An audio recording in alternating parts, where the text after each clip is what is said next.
There are three way we can style HTML, but আজকের ভিডিওতে আমরা জানবো শুধুমাত্র দুইটা ওয়ে। যেমন আপনারা এখানে দেখতে পাচ্ছেন স্টাইলিং করার তিনটা ওয়ে হচ্ছে ইনলাইন স্টাইল, ইন্টারনাল স্টাইল এবং হচ্ছে এক্সটার্নাল স্টাইল। এক্সটার্নাল স্টাইলটা হচ্ছে মেইনলি করা হয় তখনই যখন আপনি অনেকগুলো সিএসএস লিখবেন তখন। যেমন আপনি কোনো একটা বড় প্রজেক্টে কাজ করছেন অথবা হচ্ছে আপনি যখন সিএসএস শিখছেন তখন আপনাকে শেখানো হবে এক্সটার্নাল সিএসএস কিভাবে কাজ করে সেটা। যদিও আমাদের এই প্লে লিস্টের লাস্টে কোনো একটা ভিডিওতে দেখিয়ে দিব।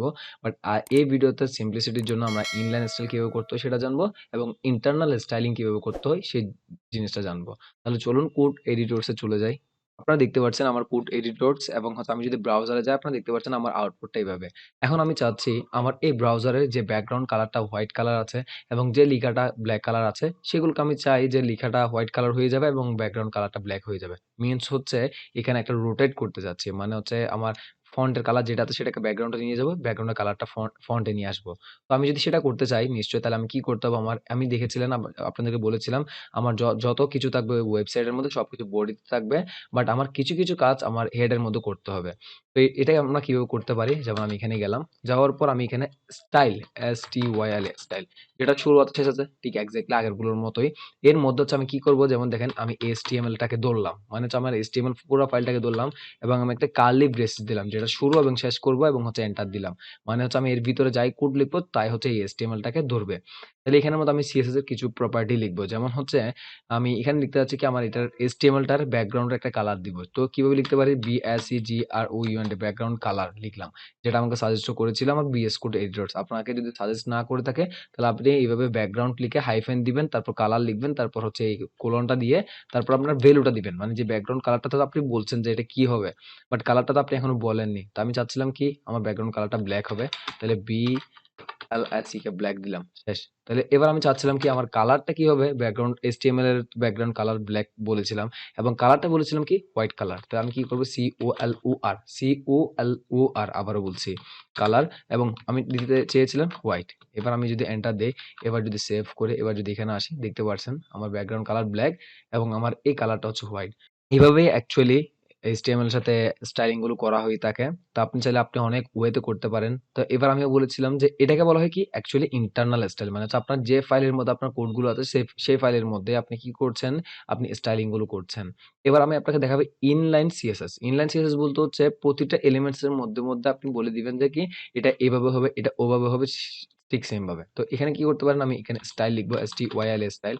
তারপর হচ্ছে আমি ইকুয়াল দিলাম। তারপর হচ্ছে আমি ২ টা এই কোটেশন গুলো দিলাম এবং এর মধ্যে আমি বলব কি কালার। তোমার কালার হয়ে যাবে মনে করেন আমি চাচ্ছি হচ্ছে কি রেড দিব ফর সে। আচ্ছা তাহলে ঠিক সেম ভাবে আমি চাচ্ছি এই ইতালিক যেটা আছে সেটাকে আমি একটা কালার দিব। স্টাইল আমি এটাকে দিতে চাচ্ছি হুম, কালার COLOR নিশ্চয়ই কালার হবে। কালার আমি দিতে চাচ্ছি গ্রিন। প্রিন্ট দিলাম এখানে এইভাবে। এবার যদি দেখেন কিভাবে লিখতে হবে সেটা কিন্তু আপনাকে সবসময় মাথায় রাখতে হবে যে ইনলাইন লিখার সময় স্টাইল লিখে ইকুয়াল দিবেন তারপর হচ্ছে আপনি কার্লি ব্রেসেস দিবেন। তখন দিবেন হচ্ছে এরকম কোটেশন গুলো। মিনস হচ্ছে আপনার যে স্ট্রিংটা আছে সেই স্ট্রিংটা দিয়ে দিবেন। এই স্ট্রিংটার কথা বলছি আমি। এই স্ট্রিংটা দিয়ে দিবেন। আর যখন আপনি এখানে লিখবেন স্টাইলের ভিতরে তখন হচ্ছে আপনি কার্লি ব্রেসেস দিয়েই লিখবেন। এবার তাহলে কি হবে আমার ১ম বোল্টের কোড আইবিসিটা রেড হবে এবং ১ম ইতালিকের ১ম যেই কোড আইবিসিটা সেটা হচ্ছে গ্রিন কালার হবে। সেভ করে যদি আমি ব্রাউজারে যাই আপনি দেখতে পাচ্ছেন ১ম টা রেড কালার এবং এর পরেরটা গ্রিন কালার। ঠিক সেম এভাবে হচ্ছে আপনি অনেক কিছু করতে পারেন। তো আমি আপনাদেরকে এত কিছু দেখালাম। আচ্ছা আমি আপনাদেরকে এবার আরেকটা জিনিস দেখাই। আমি এবার একটা div ট্যাগ নিলাম। div এর ভিতর হচ্ছে আমি এখানে আমি বললাম স্টাইল। স্টাইল হচ্ছে কি background GROU and background colour হচ্ছে কি ব্লু দিলাম মনে করেন। যদি সেভ করে যদি আমি ব্রাউজারে যাই, এখানে কিছু দেখতে পাচ্ছি না। কেন? আমার ডিপটাতে ভিতর কিছু লিখিনি। আমি চাইলে হচ্ছে এবার এটাকে একটা স্টাইল করতে পারি। যেমন হচ্ছে কি HEIGST হাইট, হাইট হচ্ছে মনে করেন আমি ৫০ পিক্সেল দিলাম। এবার আমি যদি উইডথ দিতে পারি WIDTH উইডথ হচ্ছে আমি মনে করেন ৫০ পিক্সেল দিলাম। পিক্সেল কি এগুলো সবকিছু আপনারা জানবেন। এবার আমি যদি এবার ওয়েবসাইটে যাই দেখতে পাচ্ছেন ৫০ পিক্সেল হাইট, ৫০ পিক্সেল উইডথ ওয়ালা একটা ডিপ ক্রিয়েট হলো। যেটার ভিতরে কোনো কনটেন্ট নেই। বাট সেটা হচ্ছে এভাবে দেখাচ্ছে।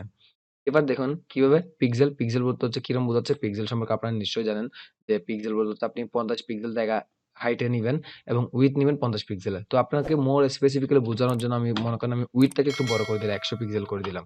সেভ করে যদি এখানে যাই, আপনি এখন বুঝতে পারছেন যে উইডথ ১০০ পিক্সেল নিচ্ছে এবং হাইট হচ্ছে ৫০ পিক্সেল নিচ্ছে। আপনারা তাহলে আজকের ভিডিওতে মোটামুটি স্টাইলিং সম্পর্কে একটা ধারণা নিয়ে নিলেন। অফ কোর্স আপনাকে এখানে এখন আপাতত মাস্টার হওয়ার প্রয়োজন নেই। আপনি জাস্ট HTML ট্যাগ গুলো জানুন, যে স্টাইলিং করাও যায় সেটাও জেনে গেলেন এখন। এবং এর পরবর্তীতে যখন আমরা CSS মডিউলে চলে যাব, তখন তো আপনারা ওখানে আরো এক্সট্যান্ড লেভেলের অনেক কিছু শিখতে যাচ্ছেন। তাহলে দেখা হচ্ছে নেক্সট ভিডিওতে। ততক্ষণ ভালো থাকেন, সুস্থ থাকবেন। আসসালামু আলাইকুম।